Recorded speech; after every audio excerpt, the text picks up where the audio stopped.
The Argentinian doctor-turned-revolutionary Che Guevara has been immortalized on T-shirts and college dorm posters. But now a new film from director Steven Soderbergh attempts to put his revolution in context.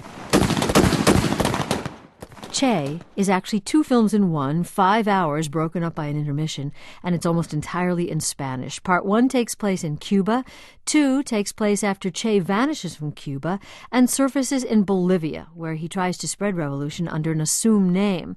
But potential Bolivian recruits quickly realize who he is. ¿Ustedes saben quién es ese hombre? Ese hombre, al que le han dado la mano, es el Che Guevara. But the revolution in Bolivia is disastrous. Che is eventually captured, executed, achieving rock star status in death. And the film has reawakened old arguments about whether Che deserves that status. Puerto Rican-born actor Benicio del Toro produced the film and stars as Che and joins us in the studio. Welcome. Thank you. And you have a memory of when you first heard of Che Guevara. The first name I heard the name of Che Guevara was in a song by the Rolling Stones called Indian Girl. That image was of a military man with a weapon, a guerrilla. And it wasn't until years later I was in Mexico City and I went to a bookstore and I found a book of letters that he had written at a young age to his mother and his aunt and his father. The letters were witty, self-critical, they were funny, there was a social consciousness. And the actual writing itself was good, that I could compare it to some of the writing of Jack Kerouac. And we see some of that young pre-revolution Che Guevara meeting with Fidel Castro in crisp white shirts and ties. And we want to say that the film has received some raves. The Washington Post called it absorbing, hypnotic. No one moved in the screening that I attended. But let's address some of the controversy. Che Guevara was also hated. One man's freedom fighters, another's terrorist. You know, you were saying that there are these different versions of him. And as the New York Times says, your version seems to be one of martial poetry. It sings of arms and the man, as they put it. Did you make a choice to romanticize this character? Not really. What you see in the film actually happened. You know, let's face it, he was a military man.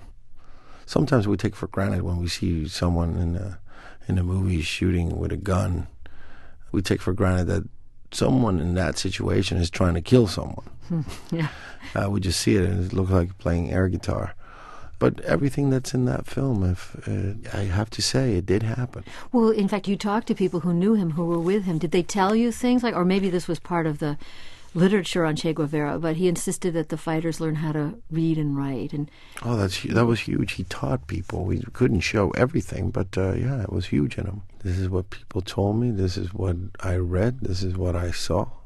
It's not made up. Well, but what do you say to the people? Because I know people have asked you about this, and you know, he doesn't have a lot of fans, for instance, in Miami, where there's an exile population. That this man who did have a moral code when it came to his fighters, here's another example.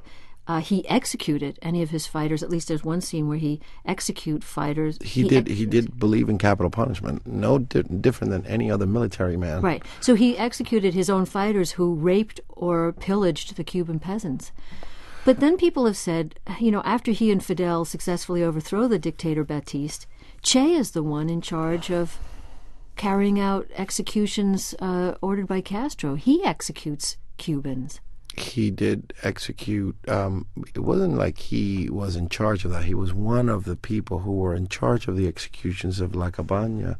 But those people were tried for things that they had done. Some of the ones that I've read were actually terrorists. You're saying that everything that is in the film is real, but maybe your critics and those critical of Che might say that it's more an omission of, you know, some of the things he did with Castro after the revolution that aren't in the film. It's more a sin of omission. I think everything can be, you know, you would have to do the trials and go through the trials and do a movie of that. You know, it was a civil war. You could say the same thing. I'm sure people in the South felt the same way. I mean, if you see Gone with the Wind, you know how they talk about Abraham Lincoln. I'm not saying Che was Abraham Lincoln, but what I'm saying is, like, it depends where it falls. Tell us more about how you played Che physically, because you have been praised for getting every physical move right. So what were you doing? What was I doing? was trying to learn my lines and do them as quick as I could. You know, there's a whole history, and there's people that we met, from his second wife to his younger brother to the guys that were with him at the very end of his life. You do all that homework, and then at some point you have to throw it away and try to understand the scenes. The actual language, I did keep a good grip on the way I sounded in Spanish. And what do you mean by that? Because you spoke Spanish, I'm assuming, when you in Puerto Rico, or no? Yeah, but I left Puerto Rico when I was 13, so my Spanish is kind of like a 13-year-old Spanish. Is not Che had a scholar's Spanish.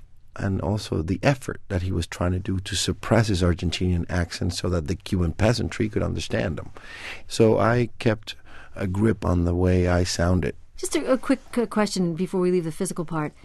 Did you actually get taller during the course of playing him, or was there something done with cameras when the revolution is starting to pick up steam and peasants are rushing out to greet him as he comes to town? It's also the scene where he emerges without any commentary, but he suddenly is wearing the famous iconic beret.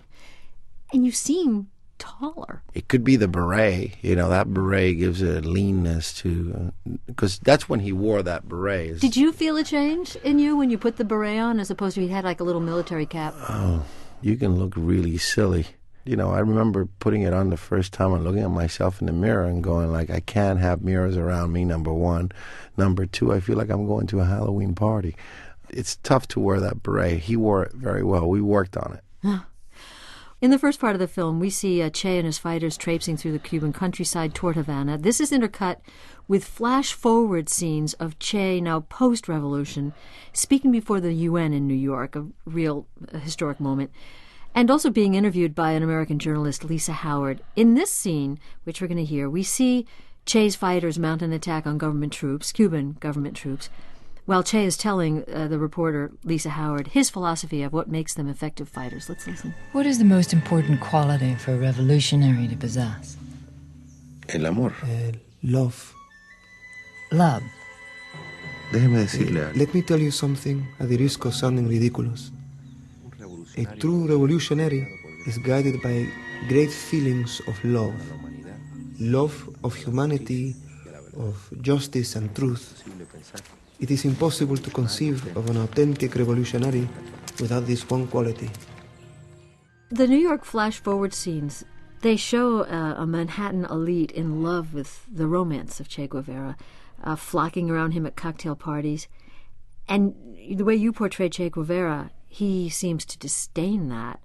How comfortable do you think he would be with the posters and the T-shirts? I think maybe he would, if asked, would you want a poster of you? I'm pretty sure he would say no. But there's elements of that T-shirt and that image that I think the people who own it know an essence of it. They might not know the details. Maybe they don't know he was a military man. Maybe they don't know he also was a doctor. But that guy stood for the weak ones, was a David to Goliath, protecting the forgotten ones. I think they have an idea of what he stood for. That's Benicio del Toro. He stars as Che Guevara in the two-part, 4-hour-plus film, Che. Benicio, thanks so much for coming in to talk to us.